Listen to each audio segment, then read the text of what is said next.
Welcome back to the League Report, people. We're back now with episode number 14, and we're getting right back into our team previews. Last episode, we got to talk about the Hornets.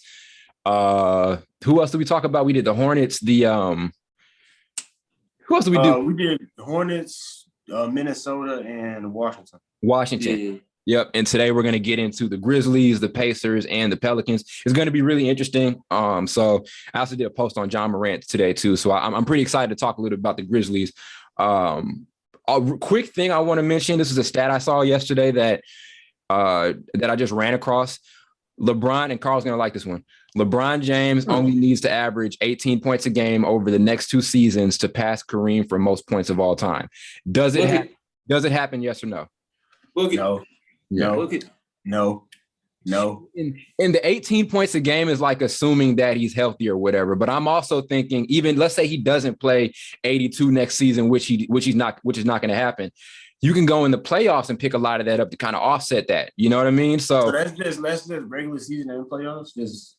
Yeah, I think this number assumes that he's going to be healthy for all 82 games or whatever, which just isn't possible. But even if he's not, I think let's say the Lakers are going to have to make a deep playoff run for him to kind of stay on track and stay on pace with that. But I think the point that we're in this era to where we're going to see a guy like this is the closest we're going to see to a guy passing up Kareem Abdul-Jabbar in a very, very long time. We're not going to see a guy get this close maybe in the next 15 or however many years. So I think just appreciating that is going to be something insane to watch. So I'm excited to see it.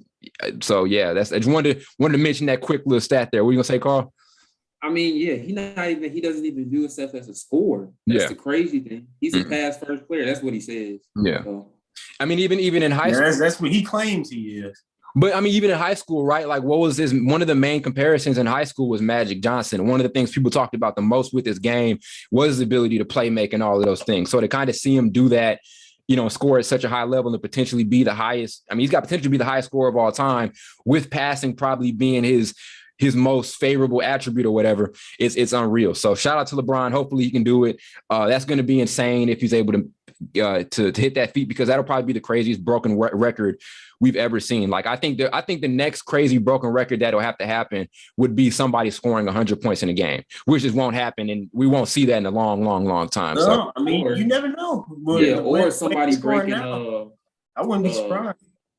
Breaking John Stockton's assist record.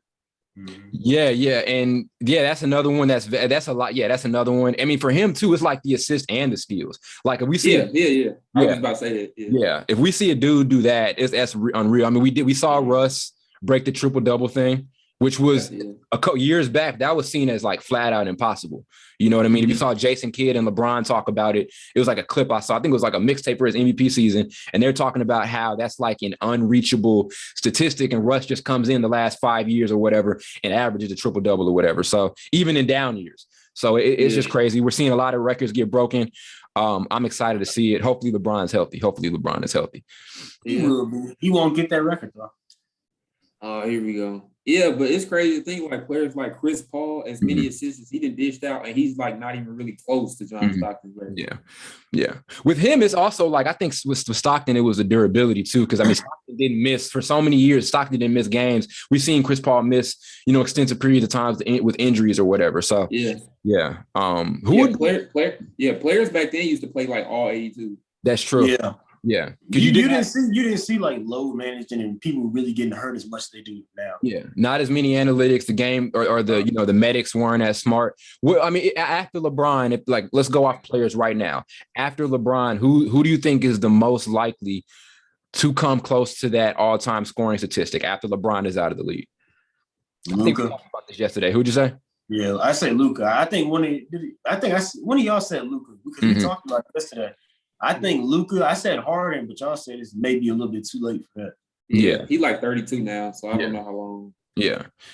I say Luka. Yeah, no, Luka, because I mean, Luka's first 3 seasons in his NBA career, he's averaged 20. In the last 2, he's averaged like over 28. Like, the game, with the way the direction the game is moving, we're seeing, we always talk about this, we're seeing guys average over 27 points a game like it's nothing, and they're going to be doing it for the next 10, 15 years.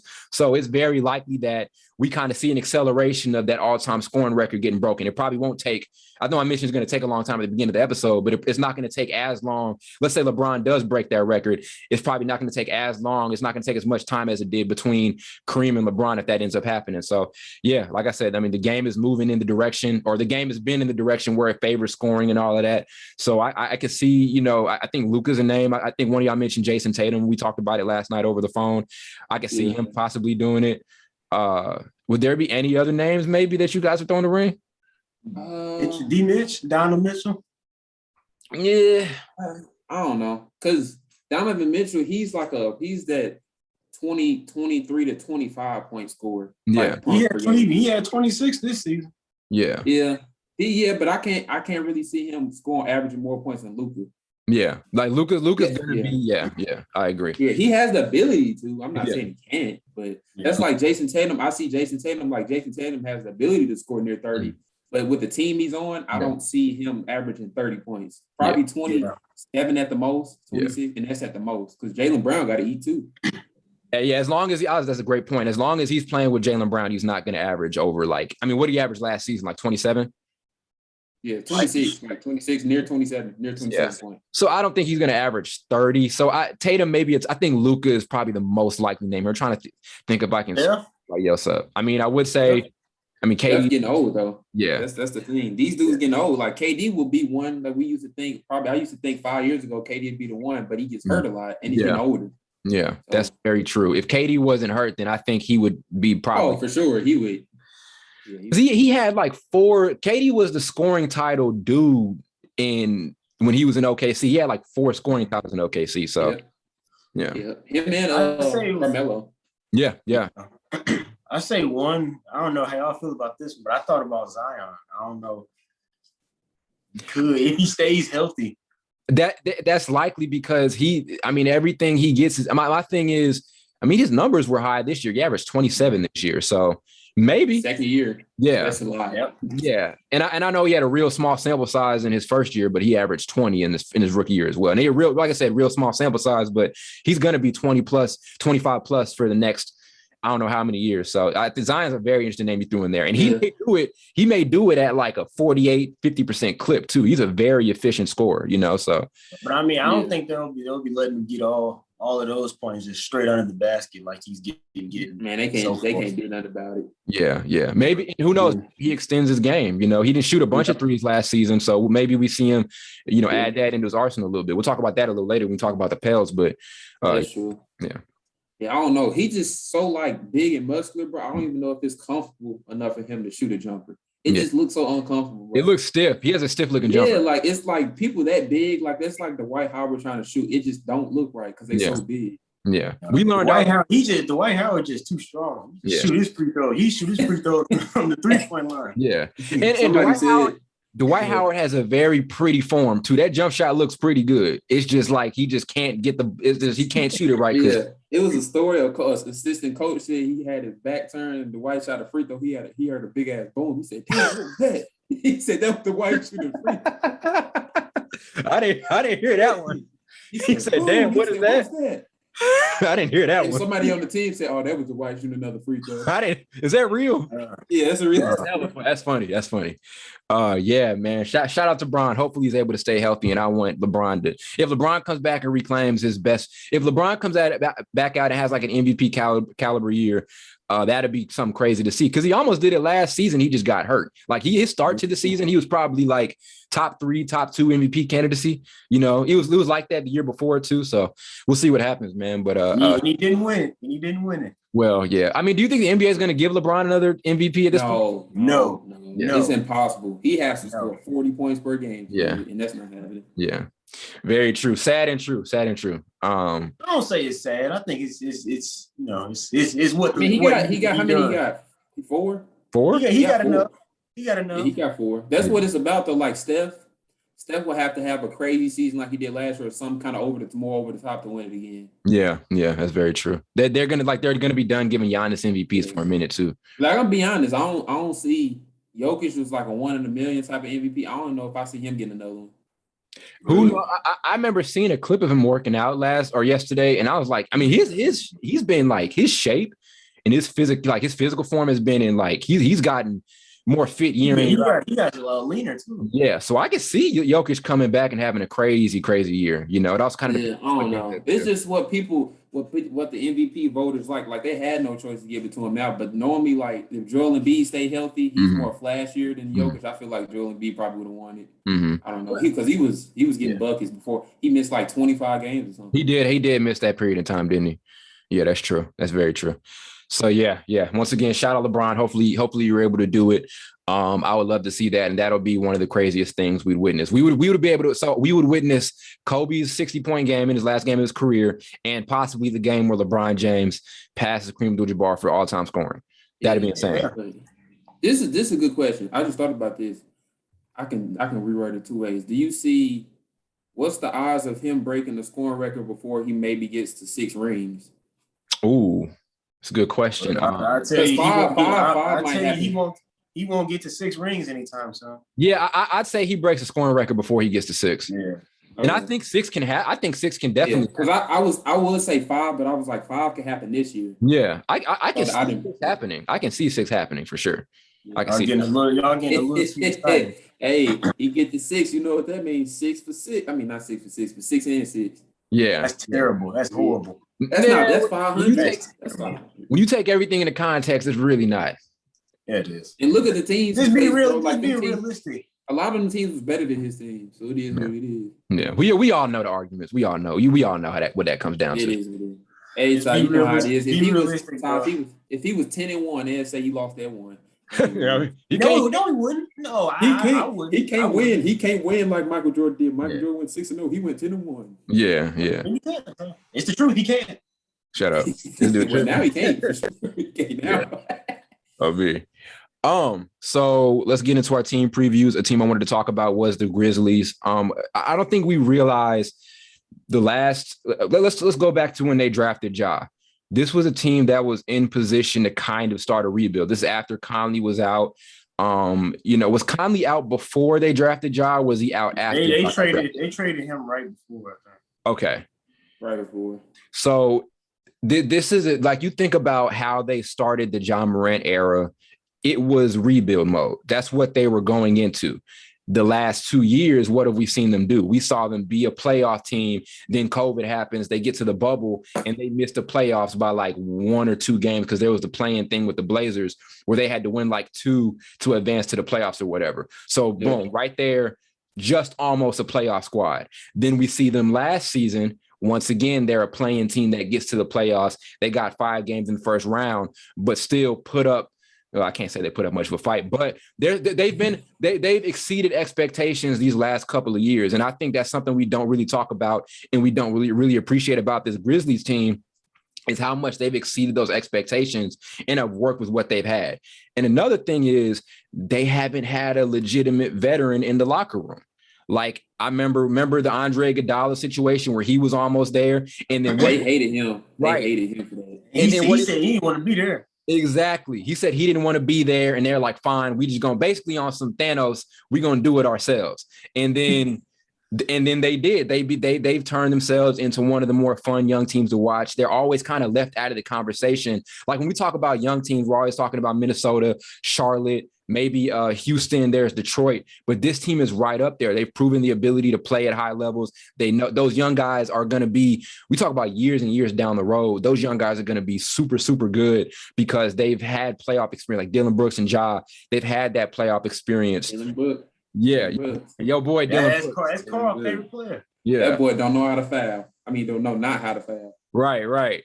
But yeah, no, I think we just need to, just understand how good this team has been and how much they've exceeded those expectations over the last couple of years.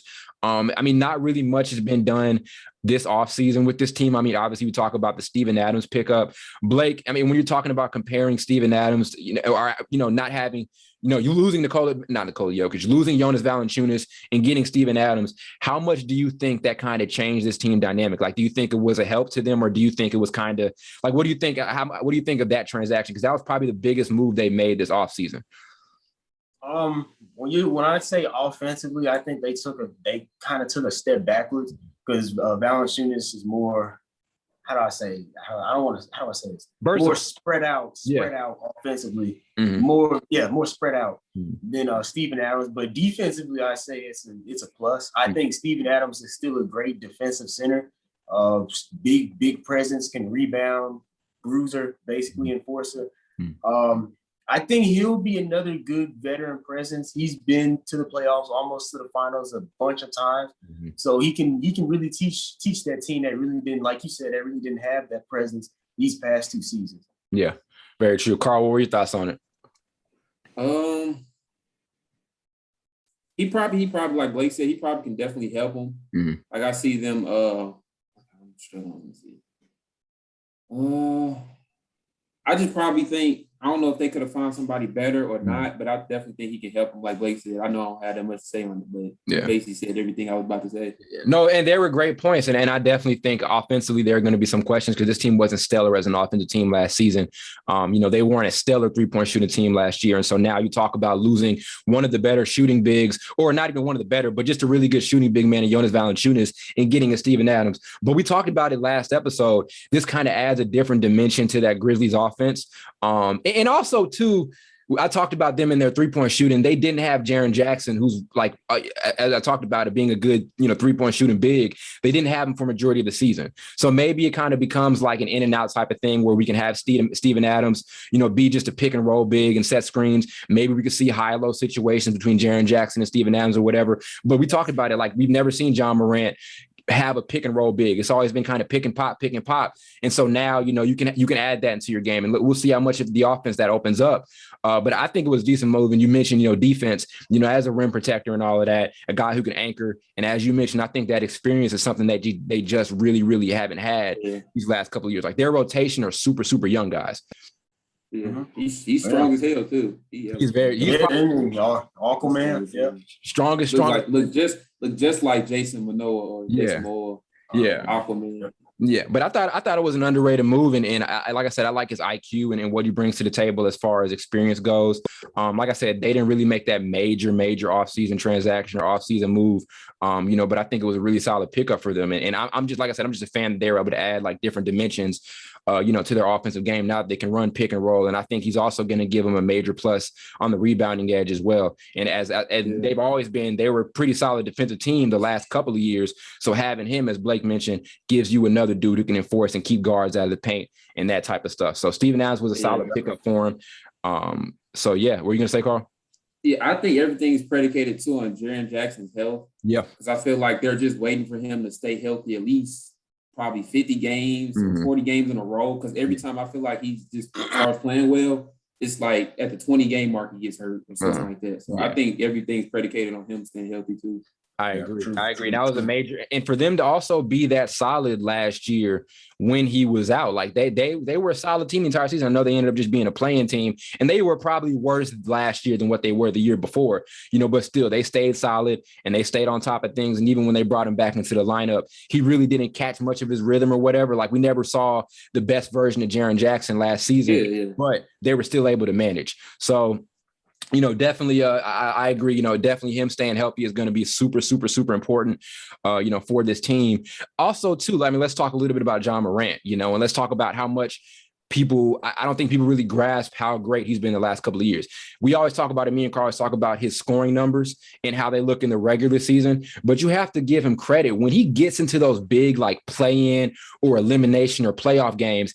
He performs at an extremely high level. We talk about that game. I always go back. I was watching the highlights of it last night, that play-in game against the Portland Trail Blazers where he just went absolutely insane and they lost, but still it was a crazy performance from a guy who was a rookie. And then even last year, what he was able to do. You said what?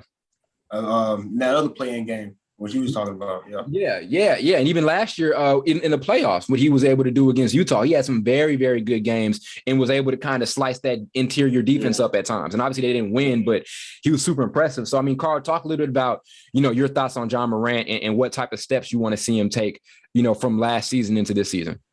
He definitely took the steps I wanted him to take in the playoffs. My criticism is him, like compared to the other younger players, like compared to Zion. Zion just looks like he wants to score more. Like he averaged near 27 points and Ja right under 20, like 19. It's got to be under 20, yeah. Yeah, like it right was at under 19. 20. It was like 19 or like 18.8, so you can round it up to 19 for real. Yeah. So like basically, I just always wanted him to be more aggressive, and it seems like in the playoffs and the play-in, he finally like said, "It don't matter. I'm gonna score 30," because he was scoring 30 like easy. He had 35, 36, 37. Like he actually showed improvement. So I'm hoping he goes into next season showing that same aggressiveness and averages at least 25. Because I think he can be a 25 and 10 assist type player. Easy. I agree. I agree 100%. And also, I like to see him take strides as a three-point shooter. And those overall his scoring numbers right now, when you look at his like general field goal percentage, they're pretty good. Like they've been kind of in the mid 40s, and that's pretty damn good for a rookie point guard who still has some polishing to do. And I know he's one of the better playmakers and facilitators in the league right now. But as you mentioned, the more he polishes that offensive game and the more he sharpens up that jump shot, the better. And Carl also mentioned it too, or not. We mentioned him a little bit, but Dylan Brooks, as far as strides we want to see him make, I think for one, him staying out of foul trouble is going to be very important when it comes to those. Yes. When it comes to those big like playoff or playing games or whatever the situation is, but I'd also like to see his efficiency skyrocket. He's been a guy who's been a reliable bucket down the stretch in big games. During the regular season, if we're talking about consistently winning games, let's see him score maybe in the higher 40s. He has the potential to be able to do it. Hopefully he can kind of put all that together. So this team just has a lot of like really, really good pieces. There's also another underrated pickup. They got Jared Culver this offseason too, didn't they? Yep. Yeah, that's my boy. I told you what. So do you think this will be kind of a better situation for him? Do you think this will be kind of, I don't want to say a revival for him, but do you think this can kind of be a coming out party season for him? I don't know if he comes in and starts, but what do you think this does for like his career and everything? I think it really enhances and helps it because I watched him at Texas Tech and I saw the talent he had. Then when he went to Minnesota and I looked at his numbers, like he was barely averaging 3 and 5 points. Yeah. Like, barely 4 points he was averaging, but they tried to implement him to the offense and he like just didn't excel. Yeah. Or sometimes they would play him, sometimes they wouldn't. So I think it was just kind of like the Kyle Kuzma treatment. It was an inconsistent role he played. Yeah. So he never really got comfortable with the Timberwolves. But I think the Memphis Grizzlies, who kind of need a scoring wing, I think they'll implement him more. I think he probably won't start, but I can see him like getting a lot of time off the bench, like probably somewhere between. I think he'd get 15 minutes like to start out. Yeah, basically. Yeah, and you mentioned you mentioned bringing him off the bench. Like you think about that rotation they have right now. DeAnthony Melton, who's been pretty good as a backup point guard. And he's one of my favorite backup point guards in the NBA right now. Do something. You said what? Mr. Do something. Mr. Is that what it is? Mr. Is it Mr. Make Something Happen? I think it was Make Something Happen. Was it Mr. Make Something Happen? Was it that one? I don't know. I like Mr. Make Something Happen better though. I haven't heard anybody but the Grizzlies announcers say that. Like that's hilarious. That is fun. That's probably the funniest nickname in the NBA right now, and that nobody knows about. But on top of Jonathan Kuminga's nickname, but no, But no, their rotation is very, very solid. And as I mentioned, very, stocked up with a lot of young guys, but still nice pieces. And even though they're young guys, as I said, these are guys who have been playing in big games and they know how to come in and be impactful, when it matters. So a very, very solid team. I was a little not pissed off, but I was a little disappointed that the Marc Gasol trade did it. I mean, it happened, but then there's the news now that, or are they going to release him now, Blake, or something like that? Like, is that? They are? I think they're going to release him. Yeah. You didn't see that? You didn't see that coming? I saw it coming. Yeah, because I remember somebody swiped up on Snapchat there. I did like a full breakdown of it or whatever, and they were like, no, he's getting released. And I was like, damn. Because I think. No, I wouldn't. No, they don't. No, don't release him. They are. Because honestly, he's at the point in time where like he can knock down threes, but he can't even do it at the higher clip he used to, and he can't play defense. So at the same time, like, what am I having on the floor for then? Yeah. I mean, don't release, man. Don't release Mark, man. At least let him play one season back home. Yeah. And I do think, I'm going to respond to Carl, I do think he could provide some value to this team if he came off the bench. Like we talked about their rotation, having him in that second unit. I mean, as far as the more experience for this team, the better. And he's still a big who knows how to make the right play from the top of the key. We saw him do that at times in LA. So defense, I'm glad you mentioned the defense. I don't know if his defense is really adjusted for the switch. His defense is it's bad.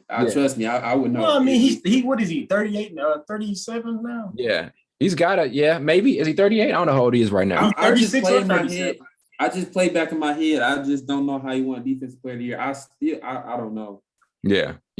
I mean, I'm trying to give him benefit of doubt and said like he was blocking shots. I look at his stats, and it still don't make sense to me. Maybe it was because some guys win Defensive Player of the Year because they're like the anchor for the best defense in the league. So I talk about Rudy Gobert all the time, and it's not compared. Now him and Rudy Gobert aren't comparable. I think Gobert's a much better. Joakim Noah, you didn't say him before. Exactly. Like whenever your team's like one of the best defensive team in the NBA, or they like have a straight up defensive identity, and you're like the figurehead for that, you're going to get some awards. Like we can talk as much as we want about Rudy Gobert, but if the Jazz don't have him, they're not the defensive team they are right now. So I think it's kind of the same situation, but I think if Gasol was to stay, because it's not confirmed now, they're going to release and they're expected to, but who knows what happens over the next couple of days. But if he's able to stay, I think he could provide a ton of value in that rotation as a guy who can pass. Maybe he can get that 3-point shooting clip up a little bit higher if he does end up staying. And like I said, just experience. He's a championship guy. How many guys in this team have won a championship before? I don't think there's any. None. Unless he's only one. I think he got 2, right? He got 2. He's got 1. Was he? He was with he wasn't with the Lakers the year before, was he? Yeah, he got 1 with Toronto. Okay, I thought he had 2. Okay. Yeah, so I would have liked to see him stay for sure, but we know the way the NBA is. So all in all, what do you think the upside for the Grizzlies are? Going into next season? I say playoff spot, or at least play in, or challenging for a playoff spot. Yeah. I could just see play-in, maybe 7, 8 seed. I don't know if I can see 6. Yeah. Maybe more consistent throughout the regular season, which would be good enough to get him 7 or 8. But as you mentioned, that's only good enough for a play-in spot. And to me, the play-in, we always complain about it. And I mean, actually, I like it, but at the same time, it kind of takes away the value of putting in the work to be able to be within the top. Yeah. You know what I mean? Yeah. So because it's like it's how it works. It's like one game they play, so it's not like it's a series. So anybody can beat you one game. Yeah, it's one game. Anything you can be off that game, whatever. So on, so on, so say like the Blazers was number 7, but they got to face who they faced. Like how did that work? Would they face the then 8 seed? They would have played. They wouldn't play the 8. I don't know if or 10. No, 9. I think they played 9. Yeah, something like seed. Yeah. And then say if the 9 seed beat them and they have to play in the losers bracket for the 8 seed. Yeah. That's how it works. Yeah. So it's I'm very torn on the play-in. I like it because it's entertaining, but at the same time, it does kind of take celebrating failure. You said celebrating. That's how I will always view it. You celebrate mediocrity. I mean, but at the same time, I think I agree because it's like, how can I put the work in? How can I be a good enough regular season team to go 7-8 and then? I mean, you better play these dudes over here. But then I guess the counter argument would be, well, if you was good enough to be 7-8, you good enough to win these next couple of games. Maybe that's what it is. I don't know, bro, because it's always the worst record. Obviously, in each conference, it's the 8 seed, and they'd be like 37-45. Yeah. That's another thing. I don't think they should be able to make a playoff at 37-45. They should cut the 8 seed and just have 1 through 7. You think they should cap on how good your record is? Like if your record is below 500. Yes, bro. Like how are you making the playoffs and you 8 games under 500? That don't even make sense. So if you won the 500, your ass ain't making it. No, you ain't going. Nope. I tell y'all this all the time.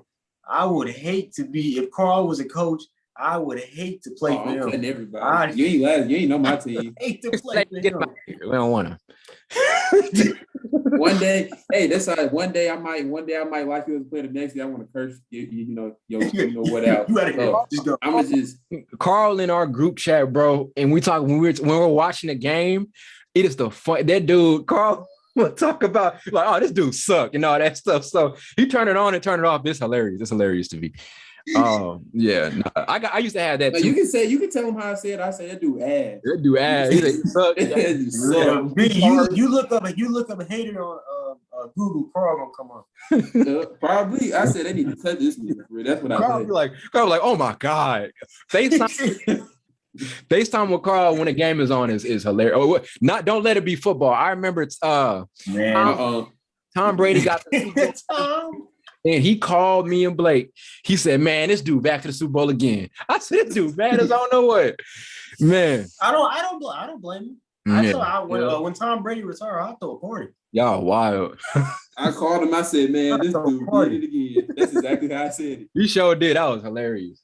So yeah, shout out to the Grizzlies. I agree. I think this team will end up being a playing spot, but I think they'll be a little bit more consistent. And I hope to see them make some leaps as an offensive team.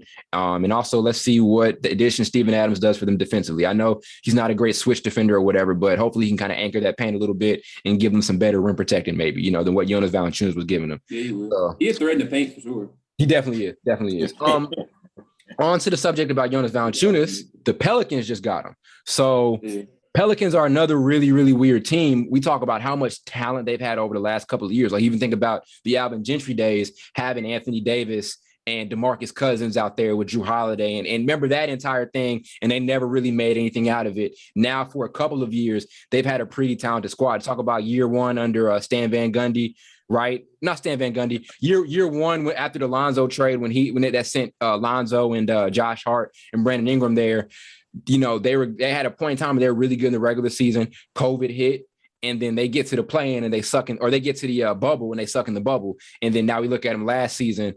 Drew Holiday is out. We bring back Eric Bledsoe, and they just kind of suck. Like they even fell off defensively. Like at one point they were a good defensive team. They fell off, and I think they're in the 20s as far as defensive rating goes. And offensively they were pretty solid, but not good enough. All in all, they're just they're a disappointing team when you look at how much talent they have, and just also versus their what they're able to do as far as records go. And a lot of it was due to coaching. Carl always talked about Stan Van Gundy just wasn't the best fit for him. And that ended up being true. When he left, they just they just weren't clicking. Like him and the players weren't clicking. I don't know what it was. What were you going to say? Yeah, I just don't think they took him serious, if that makes sense. Like he was the type of coach, they say something in the back of their head was like, what you talking about? I'm going to keep playing how I want it. That's the impression that's what they gave me.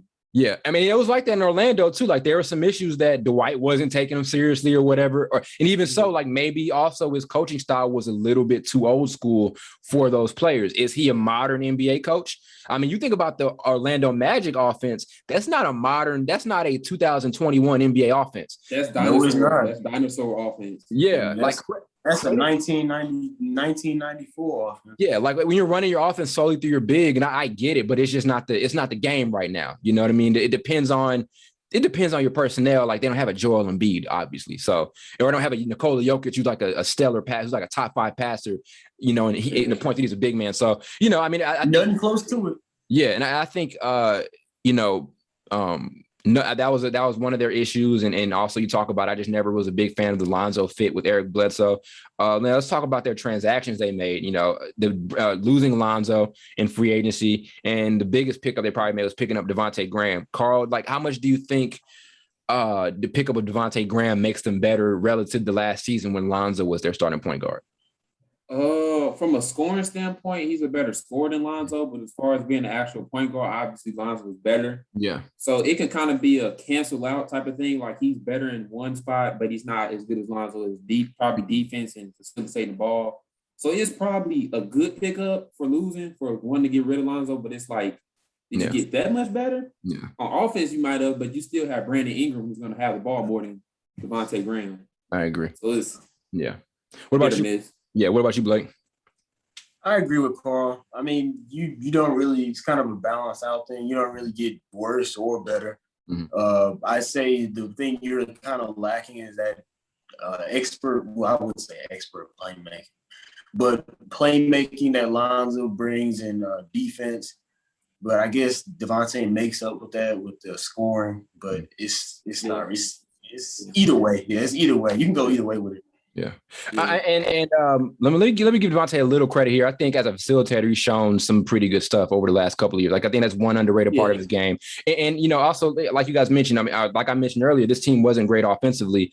And I think Lonzo was stagnated offensively, which kind of held back their offense. Because I think if you would have had an in-rhythm Lonzo Ball last season, they would have been much better. And they were solid. Like I think they were 14th in offensive efficiency last year, but just wasn't where it needed to be. And like I said, I just never felt they ever really optimized that Lonzo thing with having him out there with Eric Bledsoe. But now you get Graham. You guys mentioned he's a better scorer than what Lonzo is, a better three-point shooter. And Lonzo's grown as a three-point shooter. Not saying he's a bad shooter at all, but Devontae Graham's just a better shooter. Sometimes a volume shooter, and maybe that could be kind of an issue, with having him out there with Brandon Ingram. Like those are your point guard wants to get shots up, and he's kind of a volume shooter. so is your second best player or whatever. So that could be a little bit of an issue slightly. I definitely did kind of have that feeling when it happened. I was like, I mean, it was okay, but I don't really know if it not game changing or anything like that. Yeah, it's not game changing at all, and who they pick up as a head coach this year? It was from Phoenix. The assistant coach from Phoenix. Yeah, it's a new coach. He's a new coach. It's a new guy. It's a new guy. I forgot his name. I got it. Yeah. Whilst Carl's pulling that up, maybe you never know. We've seen their failure stories. We're going to talk about them in a little bit. There are failure stories with new head coaches, like what we saw with Indiana with Nate Bjorken. Bjorken, how did I say it right? Who's the name? Who's the name, Carl? Bjorken. Yeah. It's the coach. I forgot. Willie Green. Willie Green is the coach. Former player. I can't believe I forgot because I was making fun of him. Yeah. But I mean, we'll see how it works. Like I said, we've heard our horror stories when, when older coaches or newer guys come in, so we'll see what happens. I know Willie Green's probably not the same dude as Nate Bjorken or whatever, but I feel like I'm saying his name wrong. I think you saying it right. It just might sound. No, you're probably saying it right. It's just bizarre. Yeah, but it's just bizarre. But no, I think maybe that can make a difference because, like I said, when you're not clicking with your coach, that can do a lot. That can play a major factor in how things are going as far as execution. A guy I want to kind of see take a lot of strides is Nickeil Alexander-Walker. I was just about to say him. Yeah, I mean, talk about him a little bit. Yeah, because you've seen like over the last couple of years, his rookie year he averaged 5 points. Mm-hmm. Last year he averaged 11. Mm-hmm. I know that's a small sample size, but that's a good detailed improvement on how good he can probably be. So he might, if he gets a chance, that might jump up to 15. Hopefully. It could if they give him playing time because he's obviously improving. Yeah.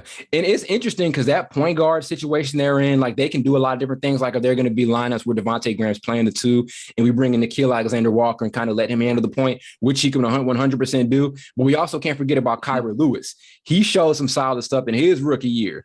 So their guard rotation is that they have a solid guard rotation right now. So I'm interested to see what happens with it right now. I think Yeah, it's just the thing is like even the people that aren't guards now in the NBA, like if you're a small forward, you handle the ball like a guard. So it's really like Brandon Ingram handles the ball like a guard, but he's a solid forward. Yeah. Boy, Zion too. Yeah. Zion too. You mentioned Zion. And I hope they keep running like the quote unquote point guard Zion thing where he was bringing the ball up the court and they would give him a pick and he was able to penetrate. I hope that doesn't go away because that was one thing Stan Van Gundy brought to the table that I was a big fan of because he was like coming down the court, coming off the screens, getting straight to the basket. I love that. Give and go. Yeah, no one could stop it, so we'll see what happens. I definitely think this will give Nickeil Alexander-Walker a boost and give him more of an ability to show off his stuff offensively. At Carl mentioned his numbers have gotten better progressively over the last couple of years. His shooting was pretty solid. Let's continue to see strides. Maybe he can get within like 30, that like 36%, 38% range, which is pretty damn good for a younger point guard. Yeah. Let me ask you all this about Brandon Ingram. We saw that All-Star season he had, and then he kind of dipped this year. Do you see him going back up or kind of staying neutral? Was Brandon Ingram an All-Star this year? Or was he an All-Star the year before? It was the year before. Okay. I think he could get back there. Yeah, of course. With the West, it's tough because there are a couple now, like Westbrook's in the West now, and he's going to be a lock now. So that's a spot gone, Just off fan voting. Yeah. I mean, let's think about it, right? You got 3 right now from the Lakers. Kawhi is out, so maybe that's a free spot. I'm trying to think. I think it's a possibility. I definitely think it's a possibility. Maybe I can name some All-Stars in the West right now, though. I wouldn't say this year. I probably Devin Booker probably solidified this spot now. Yeah. Booker, Paul, like those are probably locks. LeBron, AD, and Russ if they're healthy. PG, Luka. Maybe Porzingis steps it up. Maybe that happens. Dame, you got Dame. What if CJ steps up and becomes an all-star? We've been waiting for that for a minute. He's been doing it. They probably ain't gonna give it to him. You don't think so? I say Zion. He is where he is. Yeah. Zion. Yeah, Blake. Zion will be back there. Zion will definitely be back. So, did you say Luka already? Yeah, Luka. Yeah, said Luka. Yeah, I mean, there's missing like a couple people though. I feel like it's. There's multiple teams that can get 2. Like Utah could end up getting possible. Jokic. Oh yeah. Jokic. The Joker. Yeah, the Joker. What if Donovan Mitchell? What if MPJ becomes an all-star? He could. So yeah, Conley, they might sneak in Conley one more time, but I don't know, probably not. Yeah, depends on their record. So yeah, I think it's a possibility. I definitely think it's a possibility. He's got definitely all-star caliber player, but yeah, that's what I had on the Pels. Was there anything else you guys wanted to talk about as far as? I mean, there's also the Jonas Valanciunas pickup, which I think was a solid one. Now that you have another guy who can come out and stretch the floor and knock down shots, and that was an issue last season, was the inability to stretch the floor. I wasn't a fan of, even though the pick and roll thing worked, or not even much of a pick and roll, but give Zion a pick and get the hell out the way thing between him and Steven Adams worked. Even though that worked, I mean, Adams wasn't spacing the floor, and I wasn't a huge fan of them being on the court a bunch together. That may not make a bunch of sense, since I just said I like the way their quote unquote pick and roll worked. But now you have Valanciunas, you can still do it. He can knock down shots, finish inside a lot better than Adams can. So we'll see what happens. But I think the Valanciunas pickup was pretty solid for him. You sure that's Valanciunas and not Travis Kelce? I can't. Oh my God, they look just. Yeah, they look so much. Travis Kelce didn't cut that beard, so now it's kind of. Yeah, he do look different. Yeah, he look like a creep now. Like a creep. I say all that, but I just say he look different. I think the Pels made some solid moves, and again, we'll have to see what happens. I think they're just going to have to be consistent, and like I said, maybe this coaching change does a lot for them, but we'll see how it all turns out for this team. Final squad on the list I wanted to talk about is a team no one talks about a lot. It's the Pacers. I mean, off-season wise, you lose Doug McDermott, but you draft pretty solidly and get one of Carl's favorite players in the draft, Chris Duarte, who showed a lot of great stuff in the summer league last season. What was another move they made? Oh, picking up Torrey Craig, who's known as one of the more solid defenders in the NBA. What do you think? Do you think anything different happens, between last season and this season for this Pacers team, Blake? Not particularly. Okay. They didn't get any drastically roster changing season turnaround moves. Mm-hmm. I think they're kind of just in that same spot as they were last season. Because I think they won their playoff. They play-in game, didn't they? They won. They beat the Hornets and they lost to us. They lost to the Wizards. Yeah. But yeah, I think they'll be back in that. They'll probably be back in that spot. I can't really see anything crazy happening. Let me respond to that with a question. Does Rick Carlisle is known as one of the better offensive coaches in the NBA. And so I watched a video mentioning that the Pacers, the way their roster is built totally for the modern NBA. Having guys that can stretch the floor, having a big like Sabonis who can run an offense through because of his ability to pass and all of that. Blend that with Rick Carlisle versus having Nate Jorkin or whatever. How much? I mean, how do you think that makes him made? Like, I think personally, I think that kind of does stuff for him, being able to have one of the better offensive coaches in the NBA coaching this team now. I think that's going to be a positive thing for him. And I think it probably bumps him up a couple of spots, because the entire thing last season was they were playing uncomfortably. You know what I mean? And also there was the issue. TJ Warren wasn't there. Like, we have to talk about that. TJ Warren is a certified 17 to 20 point a game scorer. Maybe we'll see if he can build up. Bubble MVP. He was looking like for a second. And to your point, Carl, could he build off of that and be that during the regular season? Could he come in and average 20 this year? I don't know if he's done it. I don't know if he's averaged 20 with Indiana before. He's always had the talent too. It just never really, connected. I kind of compare him to Tyreke Evans. They're kind of the similar kind of type of player. I can see him averaging 19 to 20. Yeah. I think Tyreke Evans played for Indiana too. He did. For sure. He out now. He got banned actually when he was in Indiana, but he ain't never coming back. No, yeah. But no, I think when you think about the guys they're bringing back, and also they win a chunk of time without having a legitimate perimeter scorer. Karis LeVert, remember the situation? I'm glad he's all right, but remember the situation after the Brooklyn trade, where he had they found a mass or something like that, and he had the surgery, and that kept him out. It was supposed to keep him out for the season, but then he finally ends up coming back, and we saw what he was able to do. He averaged 20, when he was a Pacer, and I think like 6 assists too, and the numbers all across the board were pretty solid. So when you look at the team now, and you look at everything that they have coming back, now they're going to be fully healthy, and you look at the Carlisle edition and the Chris Duarte edition as well, I think they're going to be pretty damn good. I think they're going to be a really, really solid team to watch. What do you think about that, Carl? Oh, for sure. I just think probably like Blake said, they didn't get worse, but I think they did. This is probably why I disagree. They get a little better in terms of they drafted pretty well, and they got, and Karis LeVert's going to get probably a full season with the team, and probably going to play. He's probably going to be even better than 20 and 6. Yeah. I can see him having 23 and 7 maybe. Maybe that'd be dope. Point. Yeah. So I can definitely see that happening with him having a little bit more experience with the team or whatever. Mm-hmm. But they were in good like playoff position at first until like their team kind of just people like start getting like hurt. Mm-hmm. They had like little problems with the coach. Remember the coach that was the biggest issue. That was the biggest issue. Yeah, that was the biggest issue with the coach for real because they were playing pretty decently. And then they had locker room issues and so like that. So they started losing games they normally would have won. So that dropped them from like the 6th seed to the 8th to the 9th. And we kept going back and forth with the Raptors and you all and the Wizards. I think next year they'll be play-in. I think I can actually see them getting 6th seed. I can see him getting 5. I can see him getting 6 for sure. And you always talk about it. The East is really stacked above that playing thing, so it's going to be tough. But just with that roster makeup, and as we said, with the guys that they're able to bring back, they're going to be dope. I'm definitely going to tune into a lot of Indiana games. Hopefully we can see him bring multiple All-Stars out. Like Malcolm Brogdon's been a guy who's been on the cusp of being an All-Star player, maybe the last 2 years, or just last year.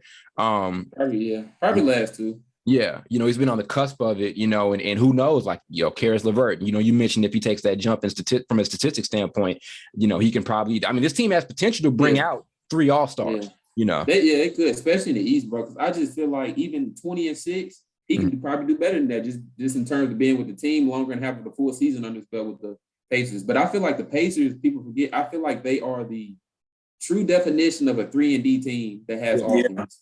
Yeah. The whole team like the 3-and-D players. Yeah, the true definition of it. Mm-hmm. Yeah. Even though they weren't a great, and they're weird because they do have a lot of 3-and-D. Like when you look at Malcolm Brogdon or Miles Turner, they do have a bunch of 3-and-D guys. They just the shots just weren't falling that much last year. O'Shea Brissett showed some solid stuff as far as shooting. Now you bring in Chris Duarte. That's where I want to see him improve, is being able to put those shots down because they have the personnel to do it. This isn't a team full of guys who just can't shoot. Last year, Doug McDermott, this isn't a team full of dudes who just can't put the ball through the basket from range. So I'd like to see him grow as a 3-point shooting team for sure. I think Indiana is going to be dope as hell to watch. I think, as I mentioned, the Carlisle edition is probably the biggest. I think probably is going to end up being one of the more impactful coaching changes we've seen. We mentioned like a couple years ago, not maybe the year before last, the Mavericks by some metric, and I can't remember what the metric was, but by some metric, they were like the best offensive team of all time. I don't know if that's, I agree with it, but it was some metric, and that matters. It was some metric that they were. So, man, I think they made some very, very, very solid pickups this offseason.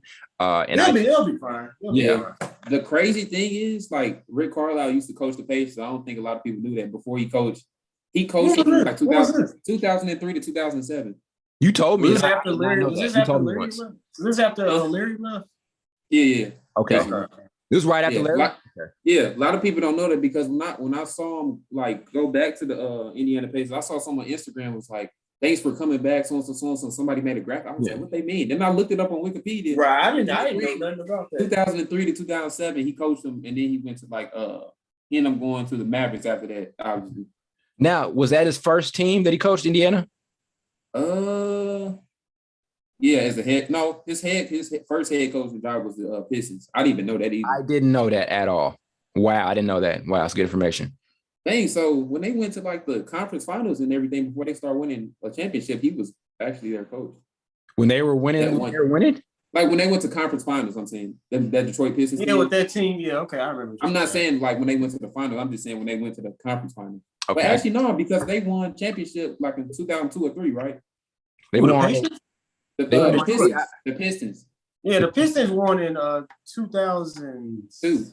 3. No, 3. Yeah, so he might have been the coach. That was after the 3P.